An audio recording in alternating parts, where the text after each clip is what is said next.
हमें अभी लोकसभा का चुनाव में टिकट मिला था, जनता ने नकार दिया, तो हम कैसे कह सकते हैं कि हमको आप फिर विधानसभा दे दीजिए। नैतिक अधिकार में नहीं बनता है। जनता के बीच में जाने का भाव खत्म नहीं होगा जब तक मैं जिंदा हूँ, ये मैं बता दिया आपको। मैं मरूंगा तभी वो भाव खत्म होगा। तो वो भाव है और रहा है, लगातार रह रहे हैं। मगर यहाँ अगर जनता अगर पैसे पर बिक जाए तो लोकतंत्र के लिए खतरा है। चर्चा में ये भी आ रहा है कि आपके बेटे फतुहा से चुनाव लड़ने वाले हैं। पूरा टाइम, चूँकि मेरे पिताजी बहुत पहले डेथ कर भी कर गए। मैं ISC का विद्यार्थी था, उसी से मैं डेथ कर गया, मगर हम निकल गए। चांस था, मौका था। कोई न कोई हम में खासियत होगी जो लोगों ने जज किया होगा। गाँव में जाइए तो कोई सड़क नहीं था। मैं जनता के जो भरोसा था उसको जीत नहीं पाया। नीतीश कुमार के बारे में कहा जा रहा है कि वो मानसिक रूप से अब ठीक नहीं है, वो बिहार को संभालने लायक नहीं है।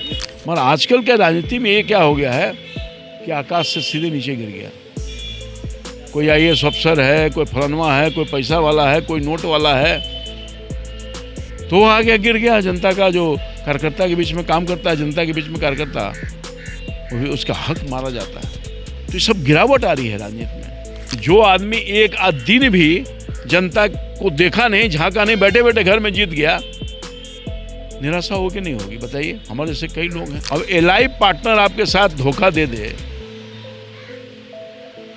जिस पर आप भरोसा किए हुए हैं, आपका कार्यकर्ता ही आपको धोखा दे दे, क्या कीजिएगा। विनाश हुआ है 2005 के पहले, और वो विनाश काल नहीं आने देगी बिहार की महान जनता।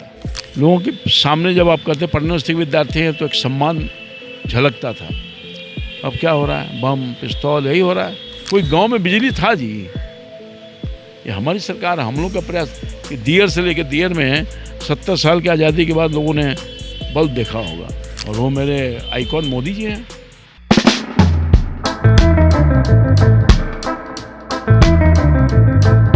नमस्कार, द लोकतंत्र देख रहे हैं आप। मैं विमलेंदु सिंह। हम लोग अभी बिहार विधानसभा के चुनाव को कवर कर रहे हैं, और ऐसे में हमारे साथ पूर्व केंद्रीय राज्य मंत्री रामकृपाल यादव जी हैं। बहुत बहुत स्वागत है। धन्यवाद आपका। हम लोग अभी बिहार विधानसभा को कवर कर रहे हैं, जिसमें जो पुराने नेता हैं उनसे बातचीत कर रहे हैं कि बिहार विधानसभा में पहले क्या होता था और अभी की क्या स्थिति। तो इस पे आप। विधानसभा तो या लोकसभा या कोई चुनाव मुद्दों के आधार पर होता है, और पहले भी मुद्दों के आधार पर हुआ। लोग अपने अपने विभिन्न पार्टियां अपने घोषणा पत्र के अनुसार चुनाव में जाती है और लोगों के बीच में प्रचार करके अपना मत लेती है। तो हर साल जिस तरह से चुनाव होता है, इस बार भी हो रहा है। तो मुद्दा रहेगा, तो NDA का मुद्दा है विकास।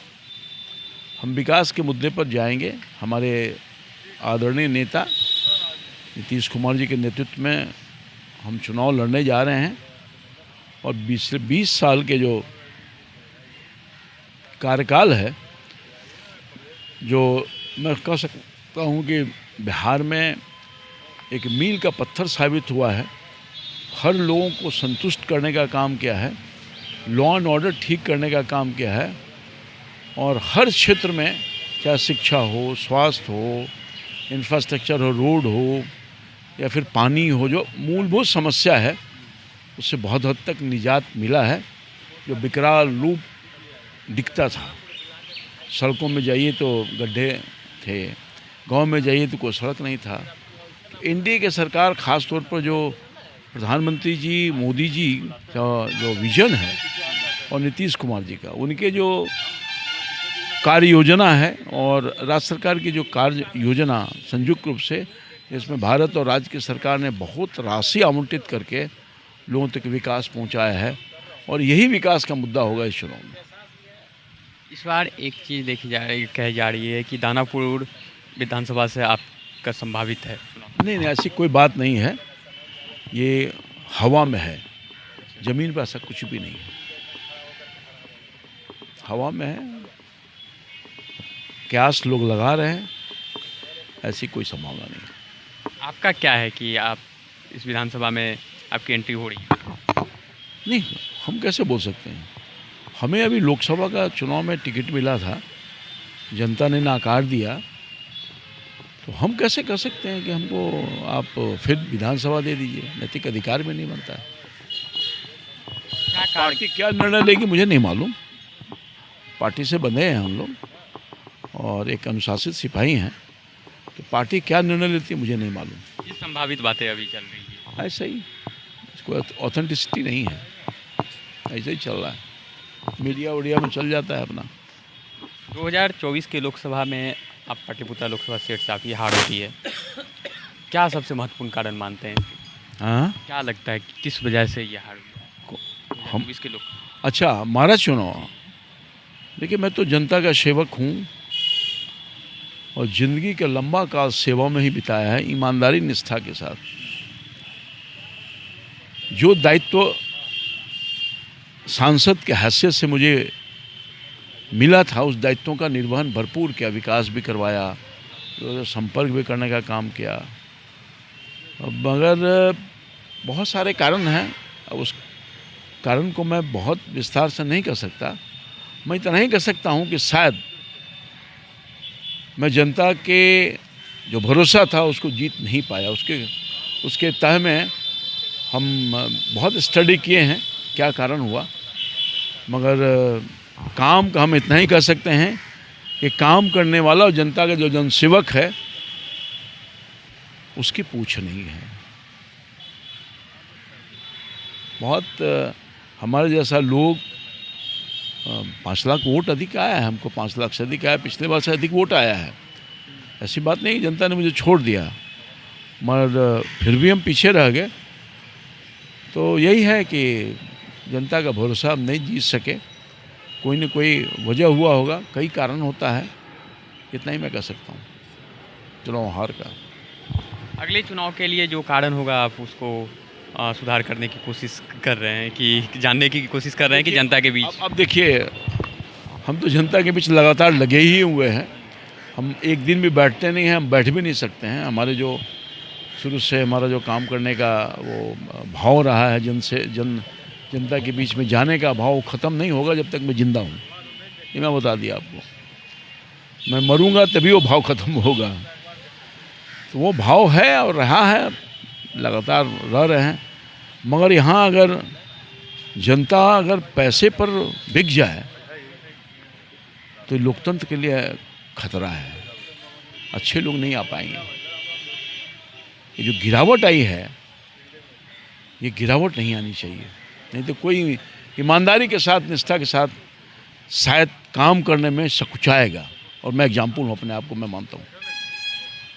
मैंने उससे पूरे लाइफ में लंबा लाइफ हुआ है, मगर हमने कभी धन नहीं कमाया, जन कमाया। मगर इस बार धन बल भारी हो गया, जनबल कमज़ोर पड़ गया, और ये लोकतांत्रिक व्यवस्था के लिए अच्छा नहीं है। पूरे देश के लिए मैं कह रहा हूँ, न सिर्फ मेरे यहाँ। तो मेरा अपना जो दृष्टिकोण है देखने का, उससे मैं कहता हूँ। और जो निष्ठा, ईमानदार, एक एक कार्यकर्ता जो है, लाखों कार्यकर्ता होता है किसी पॉलिटिकल पार्टी का, उसमें एक आदमी को मिलता है। हमारे यहाँ क्षेत्र में जो लोकसभा का क्षेत्र है, कई हजार लोग हैं जो अपना जीवन खपाया है, लोगों की सेवा करके, पार्टी का झंडा ढो करके, नारा लगा करके, मार खा करके। और उसकी सबकी इच्छा रहती है कि हम एमएलए और एमपी बन जाए, सबकी इच्छा रहती है, मगर किसी एक का ही वो इच्छा पूर्ति होती है। तो बड़ा ये कठिन काम है, एमएलए एमपी बनना अब कठिन काम है।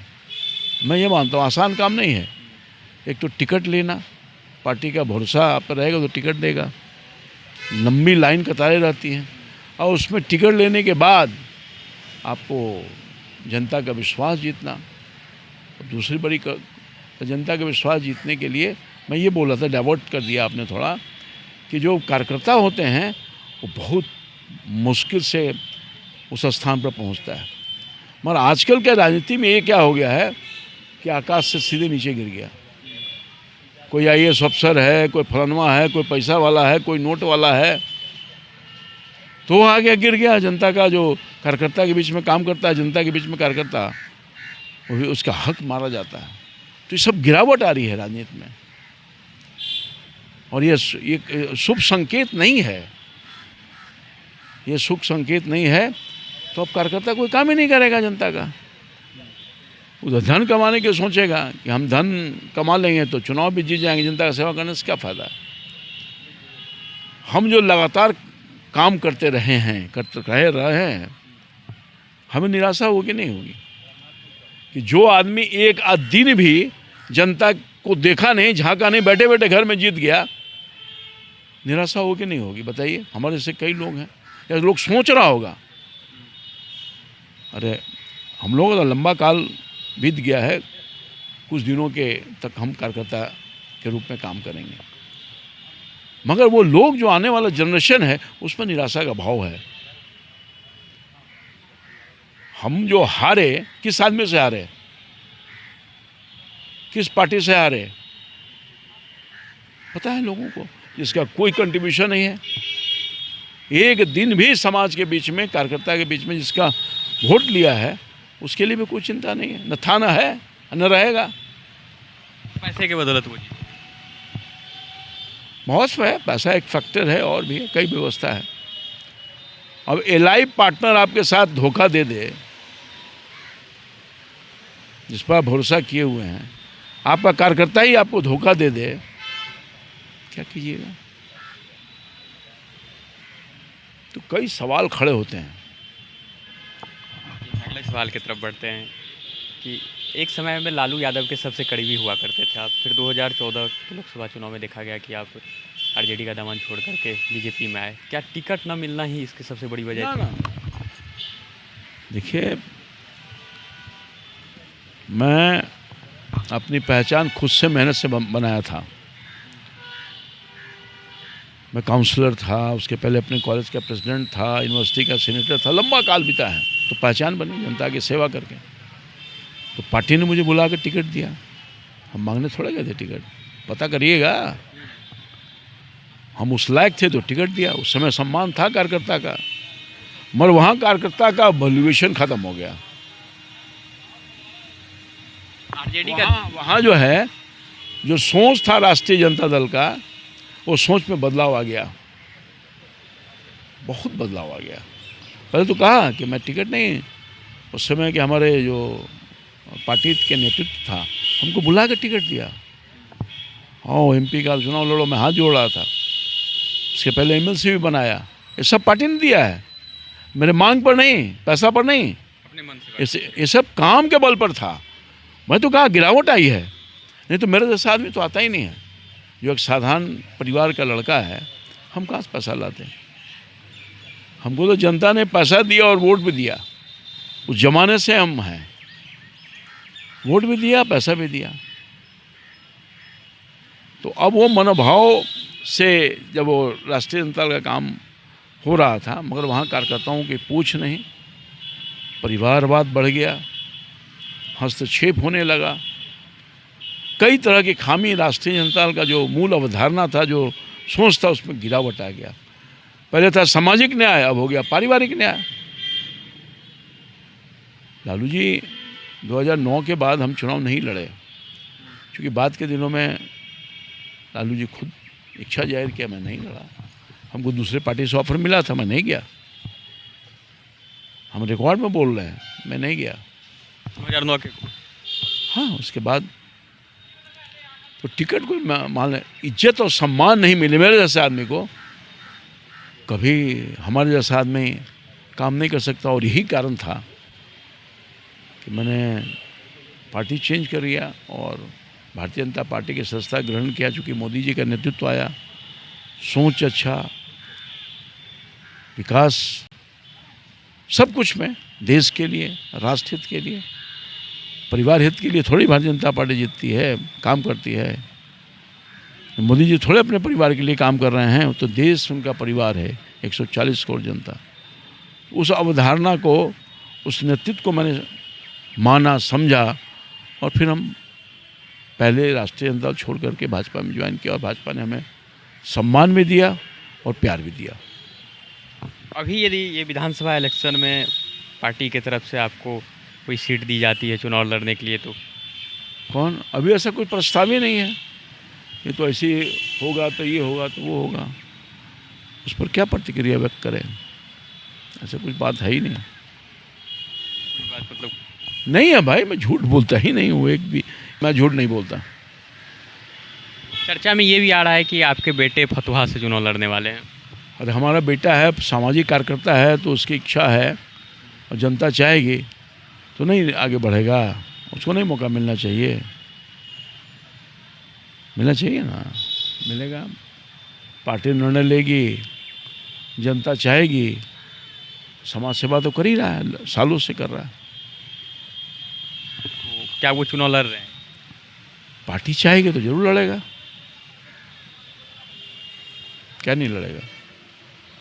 नीतीश कुमार के बारे में कहा जा रहा है कि वो मानसिक रूप से अब ठीक नहीं है, वो बिहार को संभालने लायक नहीं है। ये विपक्ष आरोप लगा रहा है ना, नीतीश कुमार जी पर विपक्ष आरोप लगा रहा है जिनके पास कोई मुद्दा ही नहीं है।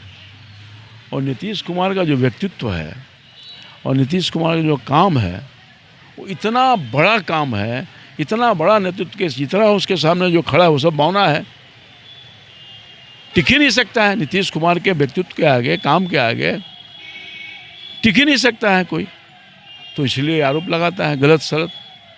नीतीश कुमार जी फिट थे, हैं और रहेंगे और अगले 5 साल तक फिर वही बिहार का नेतृत्व करेंगे और बिहार का विकास करेंगे। विनाश करने वाले लोगों को अब जनता नहीं देगी मौका। विनाश हुआ है 2005 के पहले, और वो विनाश काल नहीं आने देगी बिहार की महान जनता। इस बार के विधानसभा चुनाव नीतीश कुमार के नेतृत्व में ही है। हाँ, निश्चित तौर पर। यदि बीजेपी ज़्यादा सीट जीत के आती है तो? कुछ नहीं, नीतीश कुमार जी हैं, रहेंगे। भारतीय जनता पार्टी पिछले बार अब नहीं देखा था, कम आया था ना। भारतीय जनता पार्टी सहयोग की कि नहीं की।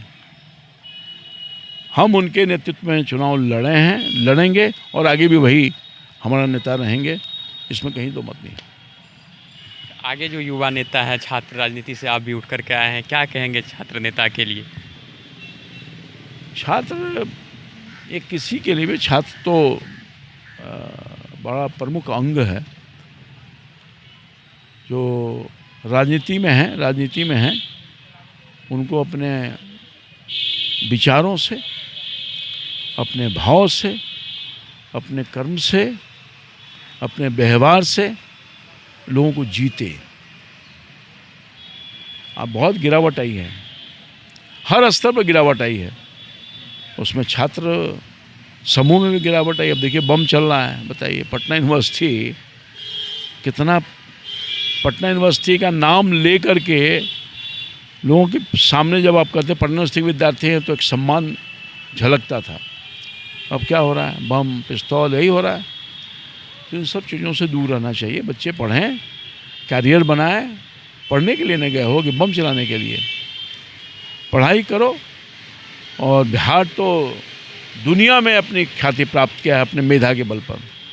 बिहारियों का मेधा, बिहार के छात्रों का मेधा कम है, दुनिया में तहलका मचाए हुए। जिस क्षेत्र में गया बिहार का लोग अपने मेधा के बल पर, अपनी कटमटता के बल पर, अपनी ईमानदारी के बल पर नाम कमाया है और अपने बिहार का भी नाम बढ़ाने का काम किया है। तो वही भाव के साथ बिहार के बच्चे पढ़ाई लिखाई करते हैं और करना भी चाहिए। आपके ज़माने की छात्र राजनीति और अभी के छात्र राजनीति में क्या अंतर दिखता है? बहुत परिवर्तन हुआ है, आसमान ज़मीन का अंतर हो गया। एक चीज़ कहा जाता है कि छात्र नेता का कोई भविष्य नहीं है। ये चीज़ पहले मतलब देखा जाता था कि जो छात्र राजनीति में आए हैं उनका आगे इसमें भविष्य दिखता था, लेकिन वर्तमान समय में भाई देखिए, जिसमें मेधा रहेगा वो कहीं भी अपना काम कर लेगा। छात्र नेता पहले भी नेता रह के बहुत डिफरेंट, कोई सब थोड़े एमएलए एमपी बन गया छात्र नेता। बहुत सारे अधिकारी हैं, पदाधिकारी हैं, दूसरे फील्ड में हैं, व्यापारी हैं। छात्र नेता रहेगा वो सब एमएलए एमपी बन जाएगा, ऐसा तो है नहीं। विभिन्न क्षेत्रों में काम किया। नेता वही होता है जो अलग दिखता है, उसका हाव भाव स्वभाव सब नेता थोड़ी हो जाता है, तो विलक्षण उसमें दिखता है अलग से, वही नेतृत्व करता है। हम जो मेरा बैकग्राउंड बिल्कुल जीरो था, यानी घर परिवार से, पिताजी हमारे पढ़े लिखे थे, किसान थे, अच्छे थे, नौकरी भी करते थे, मगर हम इस लायक नहीं थे कि हम पूरा टाइम, चूँकि मेरे पिताजी बहुत पहले डेथ कर भी कर गए, मैं आईएससी का विद्यार्थी था, उसी से मैं डेथ कर गए, मगर हम निकल गए। चांस था, मौका था, कोई न कोई हम में खासियत होगी जो लोगों ने जज किया होगा, तो हम चुनाव जीते, वोट से जीते हैं। ऐसा थोड़ा ही हम कब्जा करके अब बन गए। वोट से, छात्रों के वोट से मैं जीता, यूनिवर्सिटी का इलेक्शन जीता, कॉलेज का इलेक्शन जीता, फिर आगे कॉरपोरेशन में आए, वहाँ काउंसलर बने, डिप्टी मेयर बने, लंबा इतिहास है। कैसे एंड आपकी ये प्रवेश हुई थी छात्र राजनीति में? थोड़ा प्रवेश हो गया, अलग स्कूल से ही थोड़ा एक्टिव थे हम, मेरे स्कूल के विद्यार्थी थे, तो विलक्षण दिख जाता है ना, उसका हाव भाव स्वभाव सब दिख जाता है। पहले से लग रहा था कि राजनीति में जाना नहीं, हमारा ऐसा कोई प्लान नहीं था, हो गया परिस्थिति अनुकूल, कोई प्लान नहीं था। हमारा टारगेट वैसा नहीं था कि हमको नेता बनना है, एमएलए बनना है, एमपी बनना है, मगर हम आ गए तब तो टारगेट हो ही जाएगा ना। हर आदमी की महत्वाकांक्षा होती है, जो भी समाज सेवी है, पॉलिटिकल एक्टिव कार्यकर्ता है, हर आदमी की चाहती है, उसका यही है असेंबली जाना, काउंसिल में जाना, विधानसभा में जाना, लोकसभा में जाना, तो सबकी इच्छा पूरी थोड़ी हो जाता है। जैसा मैंने पहले आपको कहा, टारगेट किसी को अचीव हो जाता है, किसी को नहीं होता, बहुत लोगों को नहीं होता है, बहुत लोगों को हो जाता है, कोई खास ही लोगों का होता है। तो ऊपर वाली कृपा भी है, जनता का प्यार भी है, जनता का प्यार बहुत मिला हमको। हर संप्रदाय, हर समुदाय, हर लोगों ने मुझे प्यार दिया, अपना आशीर्वाद दिया, और उसी के बल पर हम राजनीति में आए और हैं। आज भी मिलता है प्यार। चुनाव जितना हारना अलग है, जो सम्मान दिया जनता ने वो तो है, बरकरार है। आप केंद्रीय राज्य मंत्री भी रहे हैं और पाटलिपुत्र लोकसभा सीट से सांसद भी रहे हैं, तो आप कुछ उपलब्धि गिनाएंगे उस समय का जो आपके द्वारा कुछ काम किया? बहुत सारी उपलब्धि हैं, बहुत सारी। भारत सरकार ग्रामीण विकास मंत्री राज्य की हैसियत से देश के हर इलाके में ग्रामीण विकास ने बहुत बड़ा काम किया।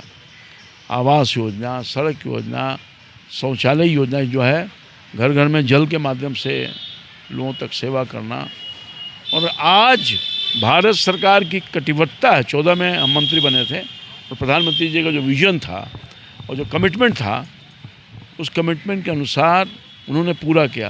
कोई भी, अगर आप गांव से आते हो, गांव से ही हो आप, तो आप देखोगे एक भी सड़क नहीं ऐसा जो गांव तक नहीं गया हो, पक्की सड़क। ये कम बड़ा उपलब्धि थोड़ा ही है। और अपने क्षेत्र में भी बहुत सारा मैंने काम करवाया, अनगिनत काम। क्षेत्र के कुछ बड़े काम ऐसे? अभी देखिए, मैंने काम करवाया है जो दिखेगा अब, सिरसपुर से लेकर दिघवारा तक एक पुल का निर्माण हो रहा है। आज जो मुख्यमंत्री ने कहा है इसको जल्दी इम्प्लीमेंट करो। वहाँ पर हमारा दियरा का इलाका है, दानापुर में दियरा का इलाका है, वहाँ रैम्प गिरवा दिया। नेशनल हाईवे आज तक कभी भी अब परमिशन नहीं दिया है कोई रैम्प गिरवाने के लिए, और मेरे प्रयास से वो हो गया। दानापुर के इलाके में या मनेर के इलाके में कटाव से प्रभावित बहुत लोग थे, उसको मैंने कटाव से रोकने के लिए व्यवस्था किया। अब आप कटाव से प्रभावित लोग आराम करेंगे। काम चल भी रहा है। सड़क का निर्माण, अभी देखिए आप मनेर दियाराम चले जाइए, सड़क के लिए सरकार ने उसमें सैंक्शन किया, प्रधानमंत्री ग्रामीण सड़क का अलग से और राज्य की सरकार अलग से। तो ये दानापुर का दियारा और वहाँ का दियारा, दोनों में बड़े पैमाने पर सड़कों का निर्माण हुआ है, और आज बड़ा सड़क पुल पुलिया के साथ बन रहा है। ऐसे क्षेत्र के अन्य इलाकों में, चाहे वो पाली हो या मसौरी हो, सुदूर सुदूर इलाके में बहुत सारा काम मेरे प्रयास से हुआ। और जब ग्रामीण विकास राज्य मंत्री थे हम, तो बहुत सारी सड़कों की हालत बहुत ख़राब थी, उस सबको प्राथमिकता के आधार पर उन्होंने बनवाया। आप बिहटा में चले जाओ, वहाँ एक हॉस्पिटल है श्रम मंत्रालय का, वो बहुत पुराना कांग्रेस के रिजिम का ही वो सैंक्शन था, मैं उसको स्वीकारता हूँ, मगर आधा अधूरा था, कोई देख नहीं रहा था, वो लगता था कि अब बिक जाएगा ये। उस समय की सरकार का जो प्रयास था वो आधा अधूरा रह गया, मगर आते के साथ हमने उस हॉस्पिटल को बनवाया, पूरा करवाया और 350 बेडेड हॉस्पिटल खुलवाया और वहाँ पीजी की भी पढ़ाई हो रही है और मुफ्त में इलाज की व्यवस्था मैंने करवा दिया। वहाँ पर केवल कर्मचारियों के लिए था, मुफ्त का इलाज की व्यवस्था अभी तक चल रही है, उसका एक्सटेंशन अभी 3 महीना का मिला है। तो ये बड़ा काम है। मैंने फुलवारी शरीफ में आप जाके देख लो, भवन है, दोनों आप देख सकते हो, जो बड़ा बड़ा काम है। रोड तो कितना टूट गया, फूट गया, बहुत हो गया, रोड बहुत कुछ है, और ये सब दिख रहा है। आप वहाँ भी हॉस्पिटल मैंने वही ESI का जो हॉस्पिटल है भवन